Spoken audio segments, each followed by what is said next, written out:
Yeah. Ooh. So did the video go up? There you are. Yeah, it just Okay. told me you started recording. All right. What else did I have? I just wanted to say, we know you didn't plan this journey. We've already covered that. You Mhm. sort of followed the energy, I would say, or your interests. Um,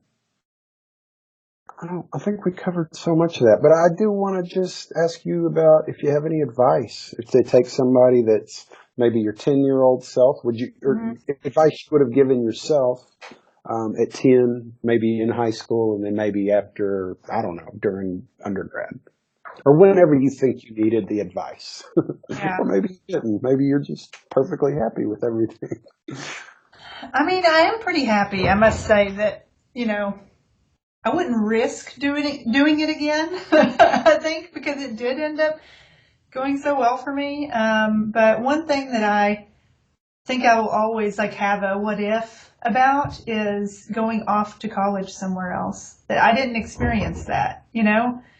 Um, I was I was too intimidated to go away from home. And you know, looking back on it, when I was 18 or 17 when I graduated high school, because I didn't turn 18 until like a month later. Like, you're so young. You know, I think now as an adult looking back, I could see like an 18-year-old going away to a different state to college. That'd be very scary for their parents. It could be very scary for them, right? But I do always kind of wonder, like, what would have been different had I gone? Because I think that had I gone away from home, I would have been away from some bad influences.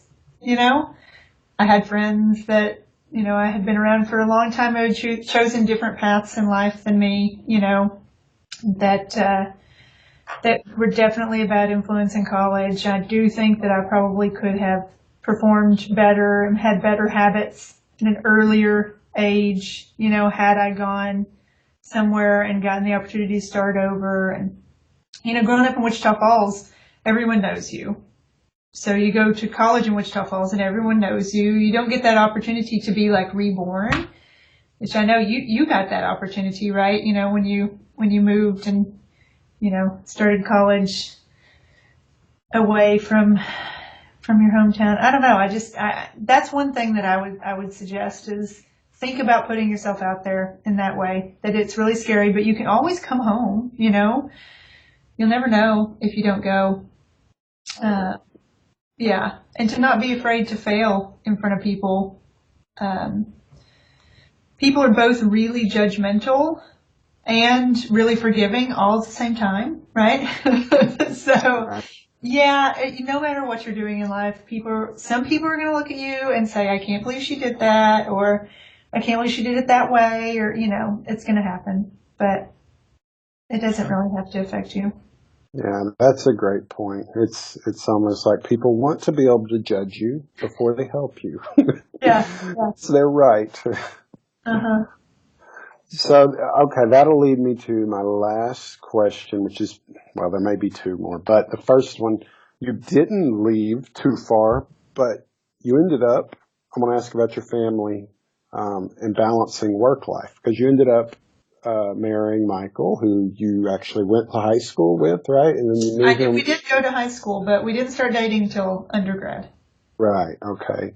And, I don't know. The question was really about I guess the fact that you talked about moving away brought me to that because you did end up marrying him there at and met him in undergrad. So your life may have been different had you moved away. But that'll bring me to your family life and how you balance that with work life. So Yeah. cover that however you want. Yeah. That is a really good question. And, I think that when you interview other people, you should ask both male and female scientists this question, because I suspect that we probably will have to consider different things based on the pressure that society puts on us, right? I mean, um, you know, my husband doesn't have a Ph.D.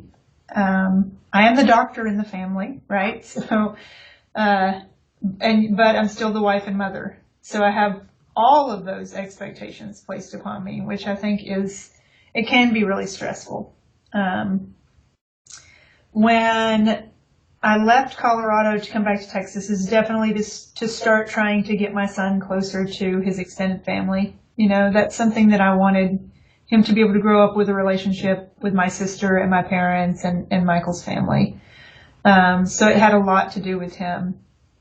I also think that the first time I left a position, it had a lot to do with pay, that I didn't feel like I was being compensated in the way that I deserved.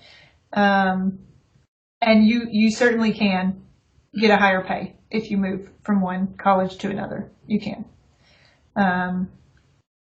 The second time, I think that I left a job, it also had to do with this like work-family balance. In that I think that they had unreasonable expectations of my time, and that there were people there who weren't good for me personally and my personal wellness, because they were manipulative and policing language, and playing politics to the extent where it was really affecting my life away from work. I think even since leaving that job, I've taken some anxiety with me to my new job. Like, I'm worried more than ever. I mean, looking back when I was in my 20s, I would just say things and not really think about it a lot of times, and gosh, I wish I could have that spirit back. I think that, I've got some more anxiety over it now, because women, I think, are unfortunately policed for their language more often than men. It's not desirable for us to talk in terms of I and me. We need to, immediately show that we're team players, that we're supportive of others. So if we use that language, we're often seen as selfish or ambitious in a negative way, which I didn't really realize until I was in my 30s that may be something people were saying.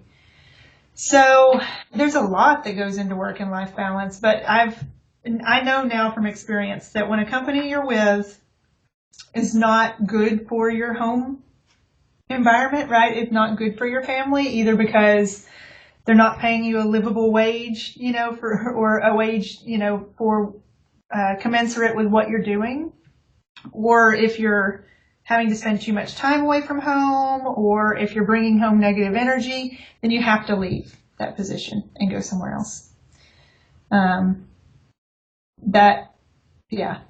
That's how I prioritize my family's health, I think, is by getting out of this situation. I think that's a really good answer that'll probably help a lot of people. Yeah, it's such a hard decision, though. It really is. But you have to be happy. You have to be happy. So now I'm in a position where my hours are flexible. I get to pick up my son. We're really collaborative at work, and so I get to come home with all this energy and tell my husband about these meetings that we had where this person said this awesome idea and I said this and people responded well, and those types of things, they drive me through the day, where you get home at the end of the day and some days you're beaten down, like even if your job's really good, but if you had a great day at work, you get home and you got that energy to cook dinner and go to soccer practice or work out or take a walk or whatever you need to do, Yeah. I have to ask, where do you guys live in Fort Worth? Not exactly. Yeah. Oh, okay. Cool. Yeah. So, up on 35 north of 820, it's like Alliance Parkway area. Yeah. That's where my sister-in-law used to live. So, yeah. We live right off Heritage Trace. It's awesome. Exactly. Yeah. Well, now they have the big move. Well, I guess it's probably way more grown up even than when I was there. But yeah, they were building all sorts of stuff right there. It's crazy. There's so much. I've never seen so many restaurants in my life. Mostly chains, but Yeah. It's a great family place. Well, I will say there's some of those chains are pretty good. Texas has good food. The South in general has good food. Coming from California. Yeah. Okay, I only have one more. Where do you see yourself in 5 and 10 years down the road? That's a good question. So I must admit that I've always, until like the last couple of years, I've always been really ambitious. Wanted to see myself in leadership positions, right? Pursued leadership positions. Maybe even got frustrated when I wasn't considered for them, which is crazy because I'm still very young. I think it wasn't actually until the last couple of years that started to like slow down for me. And I think that one of the reasons it was so important for me to pursue those things was not really power, it was money, which is, gosh, it's such a taboo thing to talk about, right? Which is exactly why we should talk about it Right. here, right? That maybe because I grew up in, a lower middle class family is always, I really want to be comfortable in life. I want to be able to have savings accounts. I want to go on vacations and, things that we weren't able to do when I was a kid. And I want my son to be able to experience those things. I want to pay for every club sport he ever wants to play and never question it. So, it took, I think, until I got to a point in my career where I have a really comfortable salary that it started to kind of slow down for me. That maybe a lot of that pursuit of leadership positions was about pursuing the money behind them. Right. So I'm kind of trying to talk myself into not thinking about that for myself in 5 years, which I think is the opposite of advice that a lot of people would give, right? Like you go to a job interview and they want to hear that you want to be, director of this and that in 5 years, but that's not always necessarily healthy, right? So I think for me, I'm trying to focus more on my scholarship goals. I do research in medical education now. Most of my job, the majority of my job is teaching. And then I have my service and research components. But because I'm on a teaching track, it's like 60% teaching, right? So we don't have a lot of time for research. But I've been learning a lot. So I want to be more prolific. I want to publish more. I want to publish more thoughtful manuscripts, monographs and commentaries and things that will push my colleagues to do more research and learn how to grow outside of just publishing research, Right. I'd also like to, I'd like to write a textbook one day. I think that it would be really great to finally create the one and all resource for basic sciences and medical education. So in medical school, there are a couple of books that are just, they reign supreme. Robbins, the pathology book, it's got everything, all levels of pathology, right? You have like Harrison's and Cecil's or these internal medicine books, and they're multiple volumes and they cover every disease. And I would like to produce a textbook that is an integrated approach to cell sciences that includes molecular biology, cell biology, physiology, histology, all of these things integrated together, teaching students to apply them to clinical cases at the same time. So that's one dream I have that I haven't necessarily started working towards. It's just something that's like in the back of my mind. But maybe one day I'll make it there. Right. Oh, Yeah. that's a great one. Yeah, keep me updated. I might want to help with that. I Yeah, think that's a good idea. that would be fun, wouldn't it? But Yeah. it really probably would take us getting, finally getting to the point where you can take a, what's it called? Sabbatical. Right. And- Go to Hawaii. Yeah, and my school's so new that we haven't even talked about whether or not that's going to be a possibility, so, but I guess that's kind of the distant dream is one day I'll earn a sabbatical and I'll start to write my own textbook. Yeah, that's great. Well, I will say that as long as I've known you, it seems like you've always been oriented towards helping people and helping people achieve their goals and giving more people more opportunities and yeah, just making learning more accessible and easier and more fun. And I've always appreciated it. Thank you. And I appreciate your time. This was good. It was good. Yeah. Well, I've learned things about you I never knew. So, It's funny, isn't it? yeah, I've known you how long? 10 years now, probably? Yeah, more maybe. Yeah. Yeah. Yeah, we're going on more because it was definitely 2008 when I moved there. Yeah. So, well, super cool. Yeah, I got nothing else. I think that was great. It'll probably take me a little bit I'll just go through it and then I put it on iMovie. I've been practicing this because I really want to do these kind of things. I want to get more out there. I'm sitting here doing the science and now I've got a little lab and, um, it's not enough for me. It's like I'm not, it's so structured here where I think is kind of, you hit on this. Maybe the small schools, because they're new, they don't have these sort of dogmatic ways of going. Whereas here, you're expected to kind of fall in line, and if you're assistant professor, you don't ask for too much. And yeah, so I'm just trying to find new ways to get ideas out there. And much like you, and because we came from similar backgrounds, don't worry, this is just us talking. None of this is going on there. But I want to reach the people that were in our circumstances, that were middle, the lower middle, or what, and that didn't know any PhDs or doctors. And Yeah. I so agree.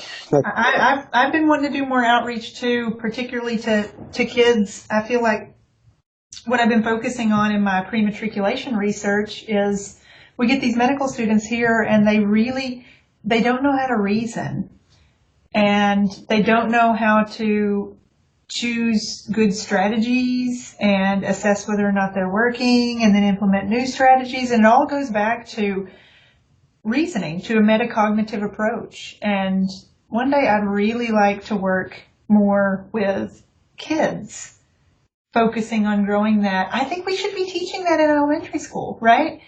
Why aren't we? Why aren't we teaching logic and reasoning in elementary school when they can build a foundation of it, Exactly. Yeah, because that's something that can frame and build in, set the groundwork for pretty much every other discipline. Yeah, for so much wellness and success throughout life, Yeah. So if you think that there's any opportunity to incorporate anything like that, are you thinking, what's the format you're going to use? Are you going to create a website or YouTube channel. YouTube channel? That's all I was going to do. I planned on trying to get maybe 10 interviews down and just put them up there. And then once I get quite a few, I'll start pushing it like on Facebook or Twitter or something and just tell people I know. And, yeah, that's all. I mean, I don't know. I'm not worried about like it making it big or anything. It's just a way that I can help. I watch a lot of YouTube and a lot of people are watching more and more YouTube and there's a lot of discussions like this and they get millions of views because there's an appetite for real talk and not these sound bites that you get on traditional TV where you're basically just trying to get somebody to say something you can kind of a gotcha thing. There's an appetite, especially for younger people, real conversation and stories. And so I don't know what it'll end up being. And we'll do this again. We can do, down the road, hopefully you can have another talk about a different aspect of anything. But yeah, that's the idea. Just put it out there and see if there's an interest. And if nothing else, at least the stories are out there. And I'll be happy for that. So Yeah. it's pretty much. Well, let me know. Yeah. I will. And I'll get on this. Hopefully by over the weekend, I'll get it all edited and then I'll send it over for your approval and you and Michael and Harry can go through it and watch it and see what y'all think. That'll be funny. I wonder what Harry would think seeing me on TV. Yeah, that'll be cool. Yeah. That'll be really neat. Yeah. Well, I'm going to try to be there. I mean, I'm going down to Texas for Mom's birthday in November, and I was thinking of taking some time off and driving up to Dallas, but I'll let you know. If not, probably around Christmas, which I Okay. know you're probably going to Wichita Falls, but hopefully we could, somewhere in there we can. Yeah. Yeah. Well, just let us know the dates ahead of time. I mean, now that we have Harry, we want to be at home on Christmas Eve and Christmas Day, because we want him to have Christmas at home. Right. But we have at our new house, we have upstairs a game room and bedroom and bathroom, like guest suite Oh, that nice. you're welcome to use as long or as often as you want. Awesome. Thank you, Amber. It's been too long. I miss you guys. I'm sorry, I'm bad at keeping up.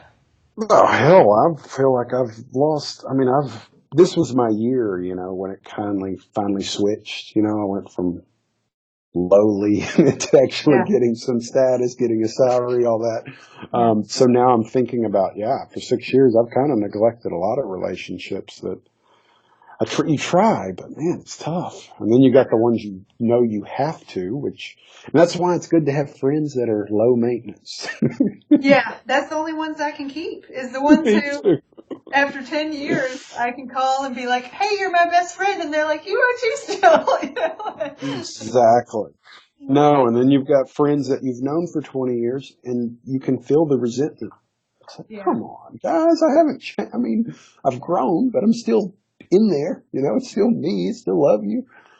So, but that's okay. Yeah, what can you do? Well, I'm gonna go do some work, I guess. But tell everybody I said hey. Oh, Thank you so much. yeah, no problem.